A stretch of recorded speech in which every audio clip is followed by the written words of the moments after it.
whichever. Whichever you want to. We're live. Hello. Hey, I'm Joe, how are you doing? I'm good. I'm good. Back again. All Back right. again. So this Give it is the another first episode. college. Oh, go ahead. I said I'm back again to give it another college try. But your turn.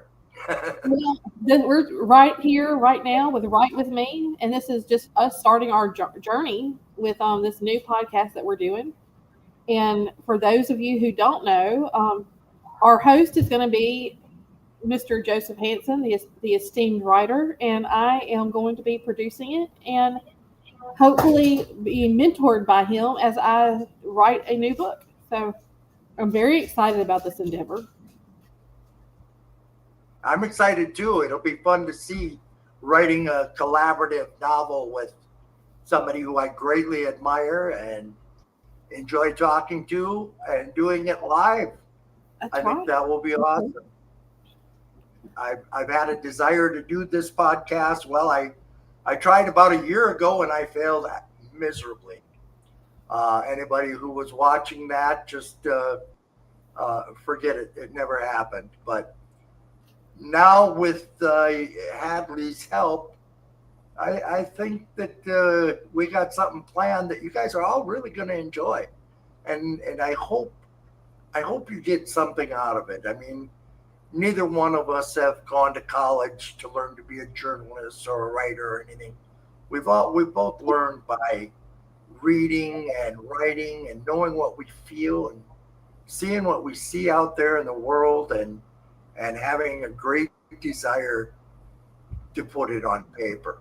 You know, I often like in the this is my latest novel called God Queen, and one of the last things I wrote in there, I want people because I'm writing a novel about K-pop and I live in Minnesota, uh, in the middle of nowhere, and I don't leave the house or anything like that. So what am I doing writing a novel about K-pop? Well, I have an imagination. I have social media. All the information I need is right there.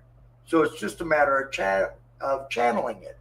So I wrote in the last paragraph in my book, I wrote an author's note, and it says, "When I write, I am not white or black, man or woman, gay or straight, nor am I a Christian or a Muslim or any other third type of classification.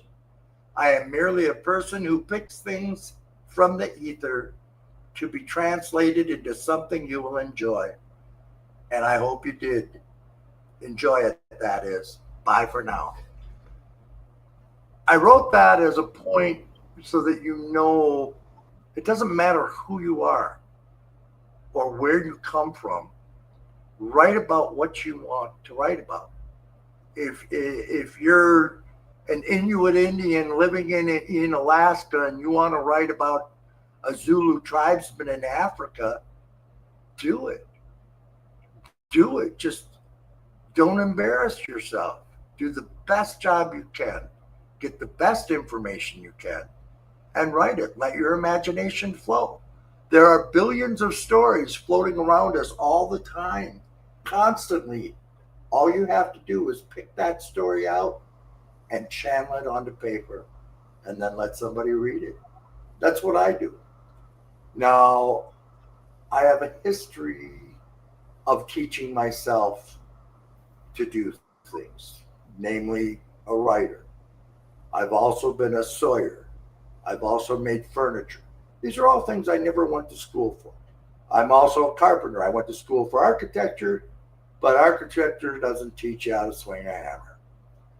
So I became a licensed contractor. I designed and built houses.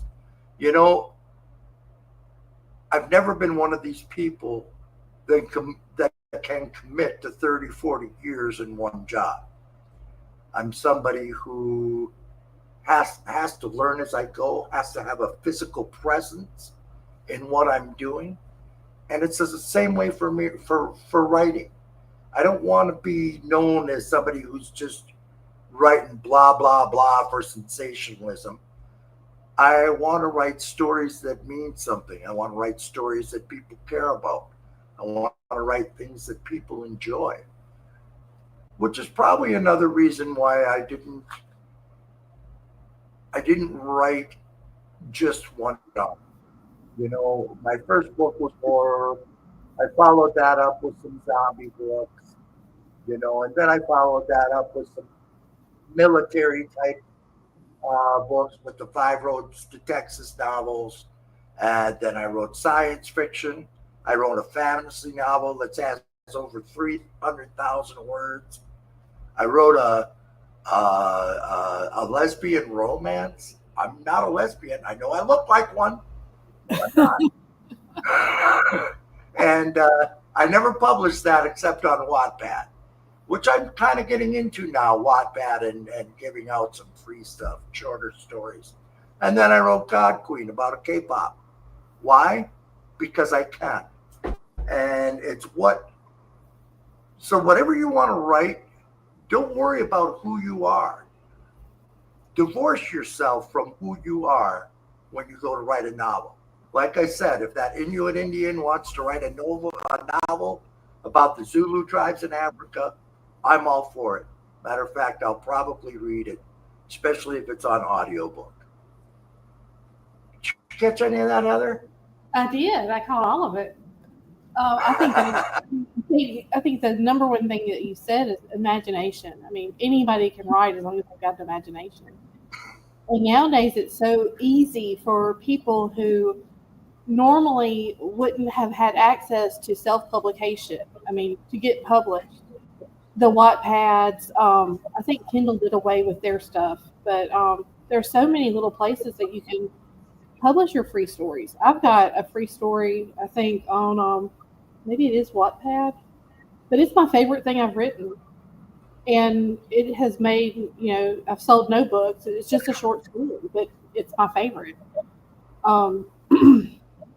So I think that everybody who has well, I think everybody has a story, but I think that if you've got a story, now's the time to tell it. Well, yeah, and I mean, we're in the world of social media, so you can go on and get lost reading fan fiction. I read a lot of fan fiction. I mean, what the hell? It's fun. It's free. You know, um, I cannot stand to watch American TV anymore, simply because I am a writer. I love storylines. I love plot lines. I love twisted plot lines. I don't need to watch remakes. I don't need to watch a TV show that's going to have a featured car crash or car chase. I just don't have a desire to see that anymore. You know, um, and so as a writer, I don't watch it anymore. I write, and that's kind of where I'm sitting with it. And I think if you write, you will. For one, you're exercising your mind. Your mind is a muscle like anything else. The more you take in off of the TV where everything is force fed you, the less your mind will work. Uh, if you utilize your creativity will broaden. If you focus on a storyline and following up with a plot and a consistency, um, your mind will naturally begin to think that way. And I think that writing, I haven't sold much when it comes to books. I'm not claiming that to be the greatest salesman or what have you, but I do enjoy what I write, and I think the benefits for me personally, mentally, and physically from writing novels that I love to write. I think the benefits from that, I can't even tell you how great it's been. What I The would reality of being a writer is most successful writers don't become successful until after death. It is the very oh, few that well, then I are. don't have long to wait, a couple Oh, weeks at least, but um, But I mean, look at Edgar Allan Poe. You know, he was not successful until after his death, but everybody knows who he is now. Well, there's no way Mark Twain was, or not Mark Twain, but who did a Christmas Carol? Help me out here, my God. Dickens. Dickens. There was no way he was a popular writer in his age, but he wasn't nearly as popular then as he is now. I mean, it's just writing. I mean, there are people who are getting famous now, and they're very deserving. Um, but I think you're right. I think that you have more chance of being seen and discovered long after you've left the world. Whether Well, that's going to be true in the multimedia age or not, I don't know, but we'll see. I have friends who have they follow and have helped some of these fan fiction writers get very popular because they do the pay as you go thing where they get the updated novels. And this is Right? back in the K-pop world here. My friend Misty's all into the K-pop stuff, and Yeah, she loves it. Loves it. yeah. She follows, I think, 3 or 4 different writers that do the fan fiction around the K-pop group that she likes, and We probably read the same stuff. I enjoy it. I mean, it gets a little annoying when they're constantly giving one of the girls a penis in order to finish out that story. That's one thing I don't get. Okay, you'll get these guys writing, or guys, girls, whatever, writing fan fiction, and okay, they're writing it about a lesbian couple, which fine. I mean, no problems here. But in order to justify their story and to give their character the opportunity to have children, they'll give one of the girls a penis. In my mind, it's all of a sudden, well, that's not a lesbian story anymore. That's a heterosexual story. But I don't know. It's kind of funny that they do that. But whatever. Everything. I mean, people read it, people accept it, and in this day and age, everything goes. When I first got into writing, everything was like, well, the Shakespearean script is, the 5-act play, 6 acts if you wanted denouement. Um,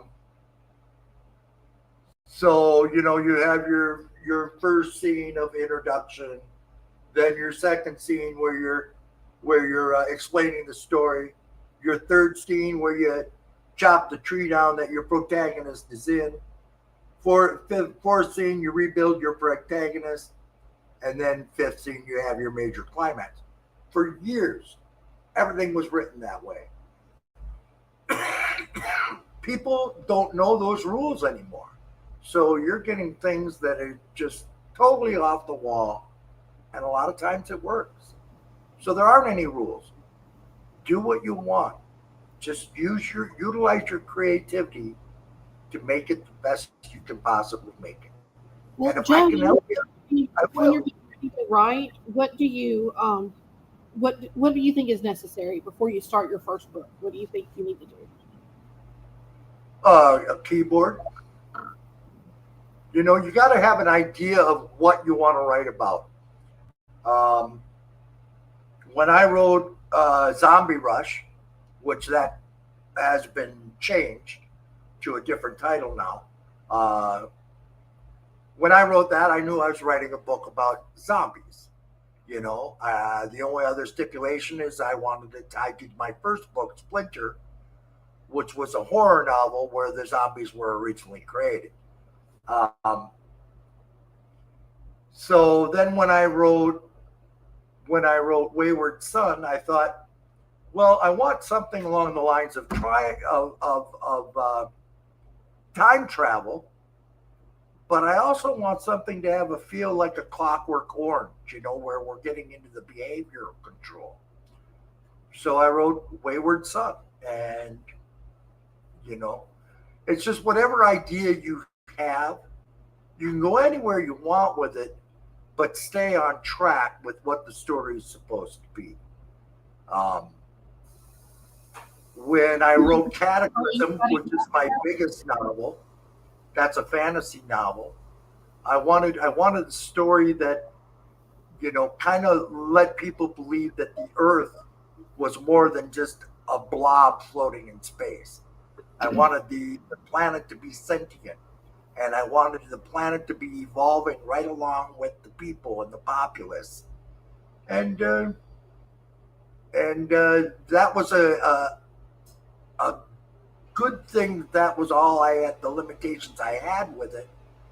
I brought that story into so many different areas, and so many different people, from dwarves and elves to humans, and Muridae, which are rat-like creatures. So, I mean, just stay on point, I guess. Unlike what I just did here.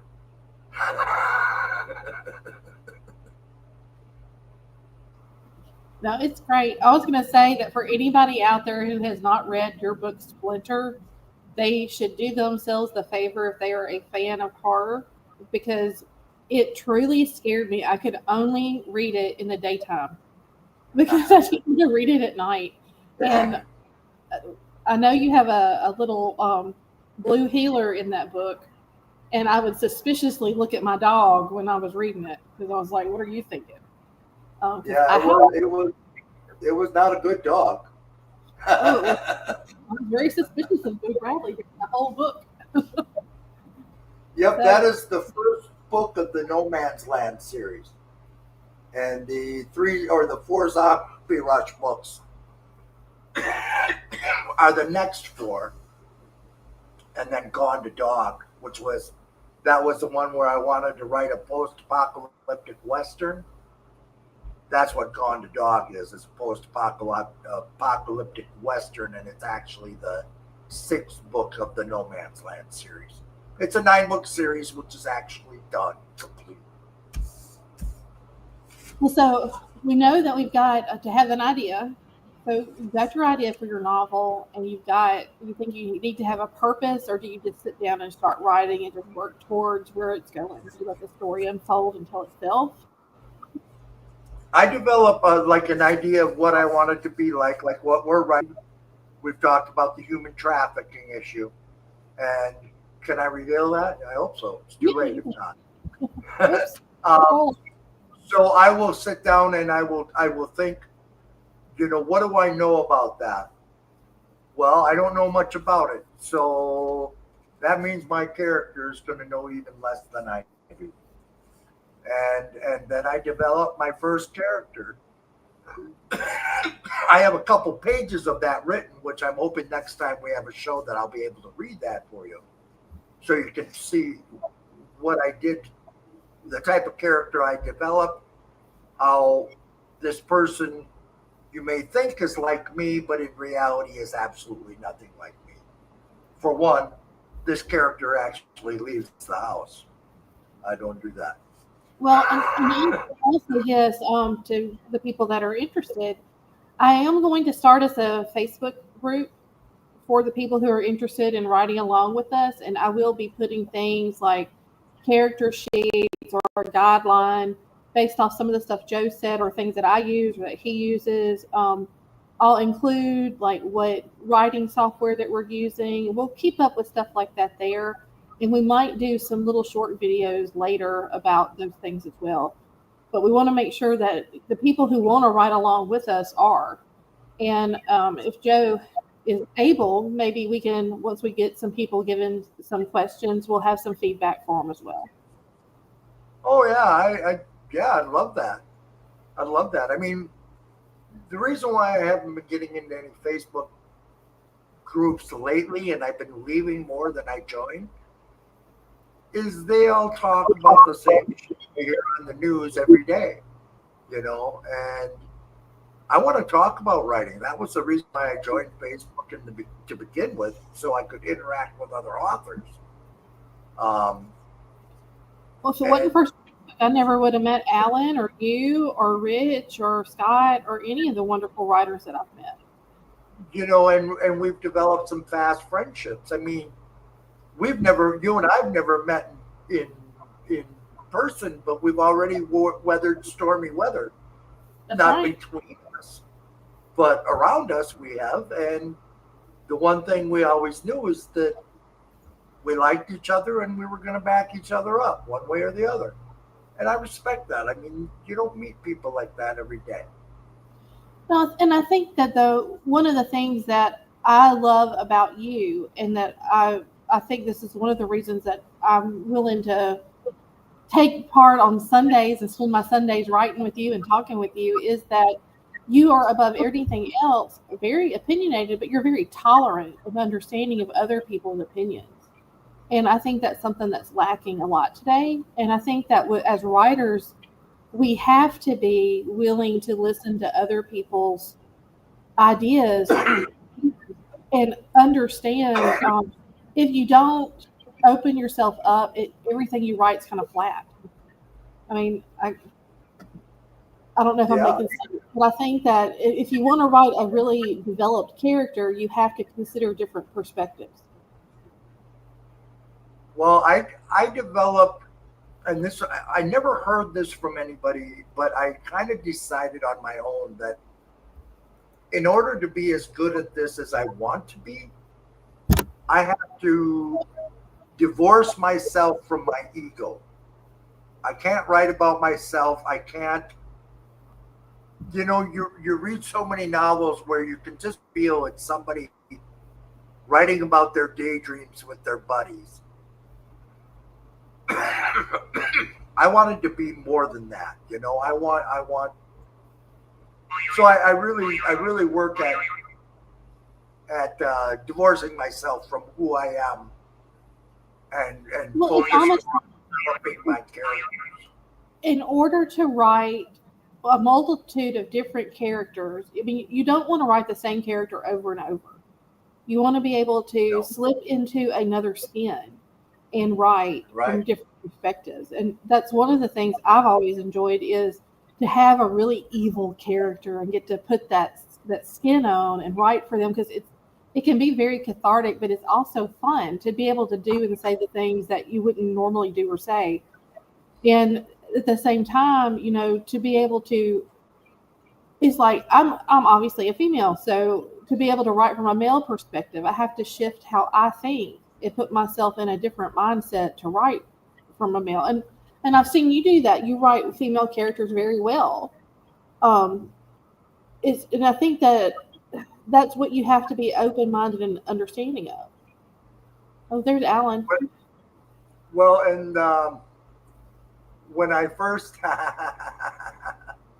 when I first decided to write a lesbian romance, my wife asked me. Now, my wife doesn't read any of my work. That's fine, no big deal. I love her for different reasons. But she was like, "Well, why do you want to write something like that?" And it's like, well, because it's something not only am I not, but it's something I could never be. So I think I can develop my skills as a writer by just writing a short story that way. Now everybody thinks, oh, okay, when so it's going to be pornography. No, no. It's about relationships. It's about connection. It's about, you know. So I constantly challenge myself with characters that are nothing like me. A lot of them will be extremely left wing. Some of them have been extremely right wing. In order to, like you say, in order to write a myriad of different characters, you have to not really be a part of it. You have to You have to be be an observer. As a human being, a writer needs to be an observer. very much so. Oh, there's Alan. Take it away. Alan, he had to write lesbians in Zombie Island and Hunt the Night. They wanted titillation, and he tried to mellow it out.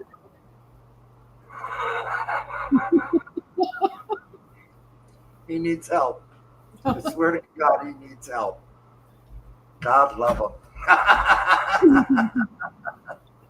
I always, with on all his memes, I always pick an emoji, and I'll use that emoji for no matter what he posts for like the whole year.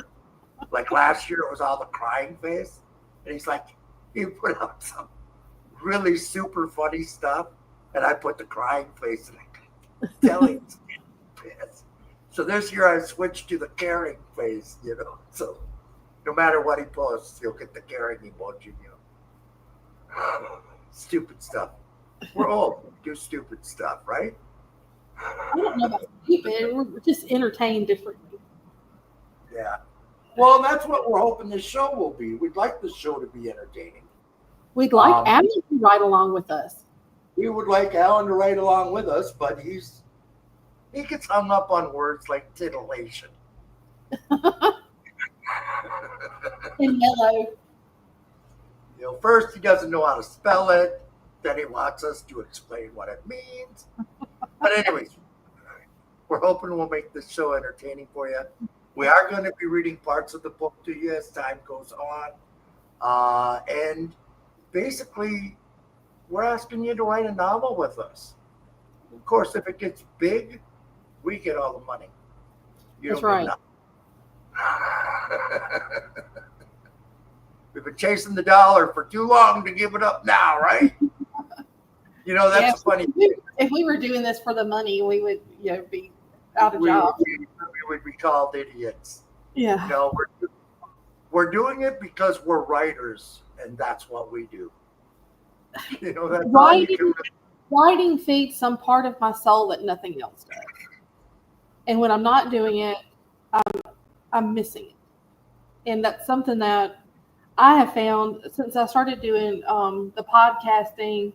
And then when I was grant writing, I was using all that energy that I used for writing in those areas and had nothing left over. So that's one thing that I'm really excited about this podcast and this what we're doing, this creation that we're making, is because it's going to train me to get back to myself and my roots with the writing.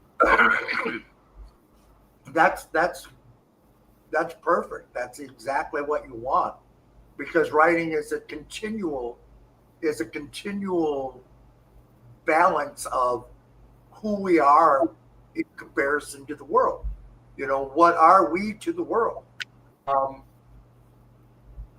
I wrote for 30 years before self-publishing even was an option, and I just was all in a box until I got a computer. Then I was on a computer, and it was there for years, and I never thought anybody would ever read it.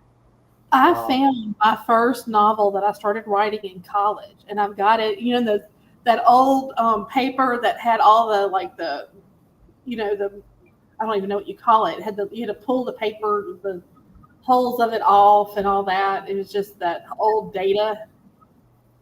So I've got to love that.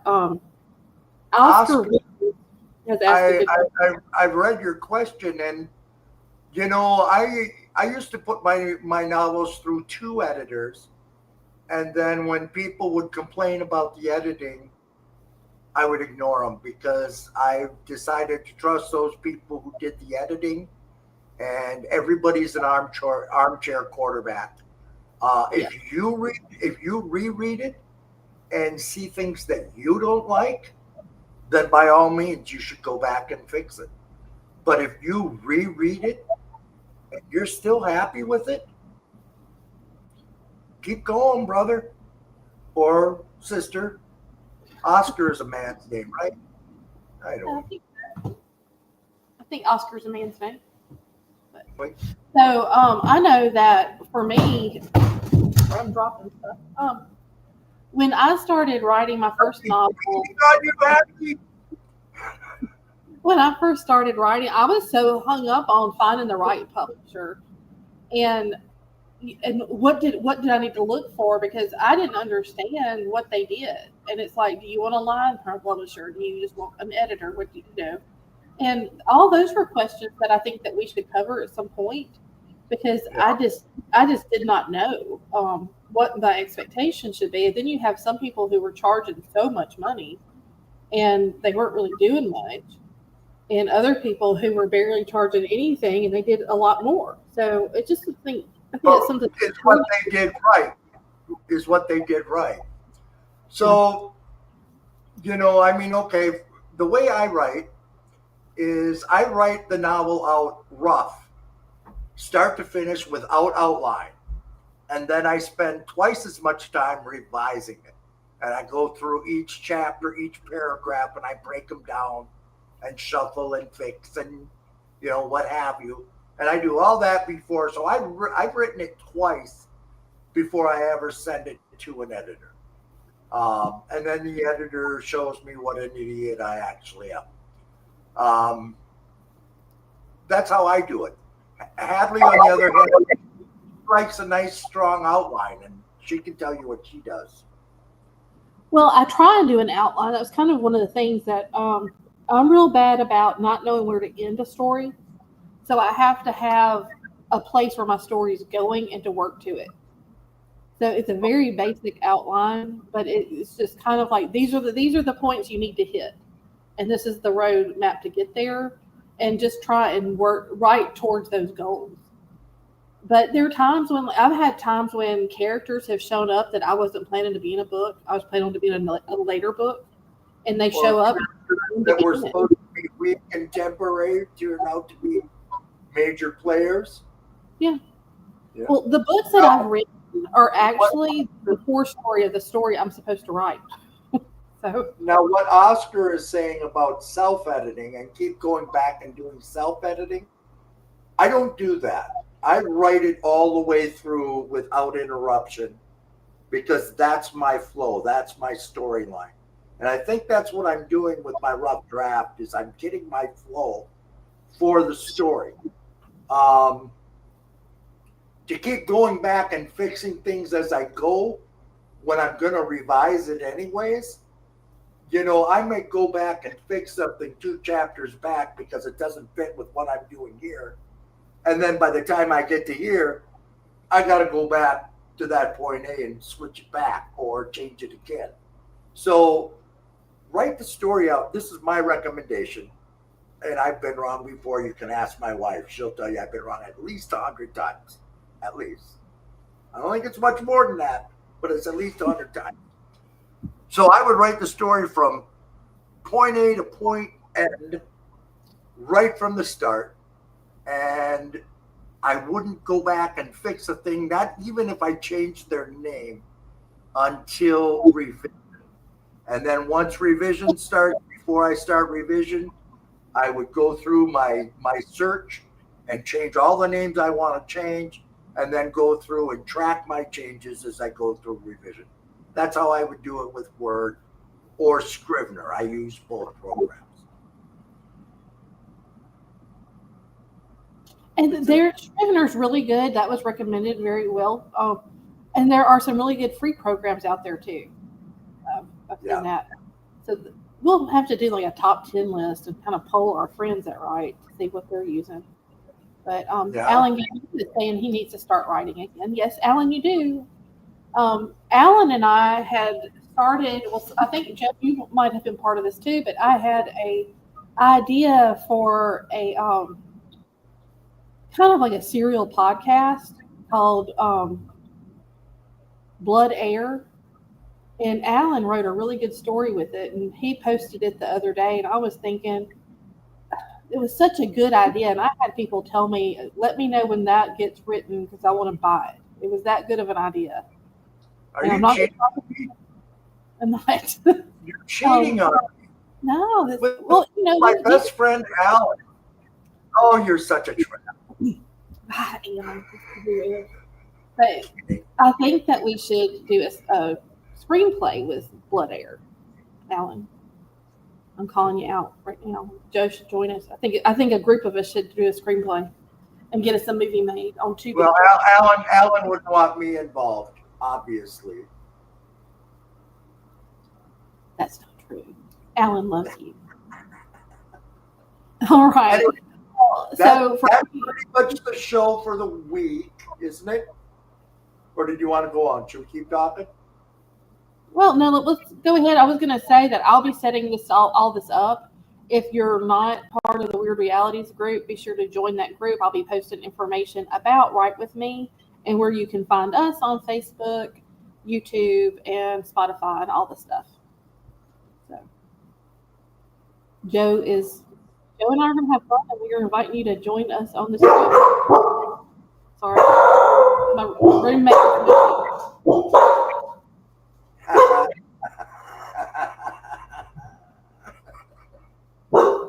I lost all my dogs in the last 2 weeks, so that's a good sound to me. Oh, I'm so I sorry. miss them. We can find Joe a good dog, guys. Yeah, looking for a nice little collie mix. Let me know. I'm gonna go look in just a minute. All right, guys. Well, I'm gonna, like I said, I will be posting information about this to the Weird Realities Facebook group if you're interested in joining us on this journey. And we should be coming at you probably at least once a month, maybe twice. But more information. I mean, we might Twice be. a month would be great. Yeah, you just never know. I'll try to do at least a chapter a month in this. Okay. In our story. Well, that's going to do it. And we've actually gone over to 35 minutes, but these are going to be little short shows, and looking forward to it. Thanks for showing up, Oscar and Alan, and we look forward to seeing y'all again. Adios.